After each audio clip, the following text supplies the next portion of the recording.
छत्तीसगढ़ शिक्षक भर्ती 2023 में शिक्षक पोस्ट के 682 पोस्ट के साथ साथ कुछ पदों पर चौथी चरण आने वाली थी, जिसका काफ़ी बेसब्री से इंतजार था अभ्यर्थियों को।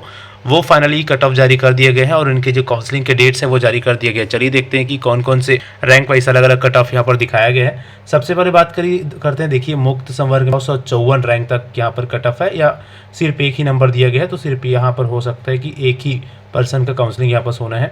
उसके बाद अगर हम देखें तो महिलाओं में 1 2 3 4 5 6 7 महिलाओं को काउंसलिंग के लिए बुलाया गया है, 1065 से लेकर 1121 तक। अनुसूचित जाति में अगर आप देखेंगे तो 4458 से 5737 तक के रैंक को बुलाया गया है यहाँ पर काउंसलिंग के लिए। आगे अगर चले अनुसूचित जनजाति में, तो अनुसूचित जनजाति में 47,014 से लेकर 52,504 तक। और सबसे इम्पॉर्टेंट अगर हम बात करें ओबीसी का, जो कि सबसे ज़्यादा वेटेड था, तो ओबीसी मुक्त में 1760 से आगे 1957 तक के कट ऑफ रैंक गई है। और अगर महिलाओं की बात करें तो 1959 से लेकर 2023 तक, तो ये कट ऑफ रैंक हो गए ओबीसी के। आप लोगों को पता होगा कि सबसे ज़्यादा पोस्ट ओबीसी के बचे हुए थे, जिसको रोक कर रखा गया था ई और टी मैटर के कारण।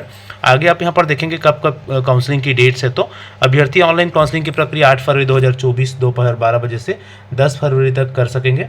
और शालाओं में आवंटन पश्चात अभ्यर्थियों का दस्तावेज सत्यापन कराया जाएगा, और जिसके लिए अलग से आप लोगों को सूचना आपकी आईडी पर मिल जाएगा। नीचे अगर आप लोग देखेंगे तो यहाँ पर थोड़ा सा और स्पष्टीकरण या क्लैरिफिकेशन दिया गया है विभाग के द्वारा।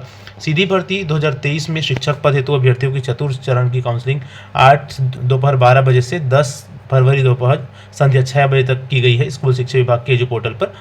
इसके तहत आगे आप देखेंगे इस काउंसलिंग में कुल 1342 अभ्यर्थियों को शामिल किया गया है। शालाओं के आवंटन पश्चात अभ्यर्थियों का दस्तावेज सत्यापन अडम्बित संभाग के कार्यालय संयुक्त संचालक संभाग बस्तर और सरगुजा में किया जाएगा। मतलब जिस भी संभाग में आपका नाम आता है उस संभाग में, चाहे बस्तर हो या सरगुजा, 2 ही संभाग में भर्तियां चल रही है, दोनों ही संभाग में आपको वेरिफिकेशन के लिए उपलब्ध होना पड़ेगा स्कूल आवंटन के पश्चात।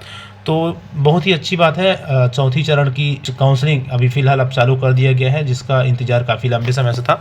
स्पेशली अगर हम बात करें तो ओबीसी के जो अभ्यर्थी थे, जिनके शुरू से ही पोस्ट रुके हुए थे, जिनको ई कैडर में उनका पोस्ट निकाल दिया गया था और टी कैडर में लेना था, तो इस तरह से इतने अभ्यर्थियों का 1300, जैसा कि हमने यहाँ पर देखा 1342 अभ्यर्थियों को इस ऑनलाइन काउंसलिंग में शामिल होना है। और इसके बाद आगे की प्रक्रिया बहुत ही जल्दी, जैसा कि बोला गया है प्राइमरी वाले के लिए कि इस महीने के लास्ट तक उनको ज्वाइनिंग मिल जाएगी।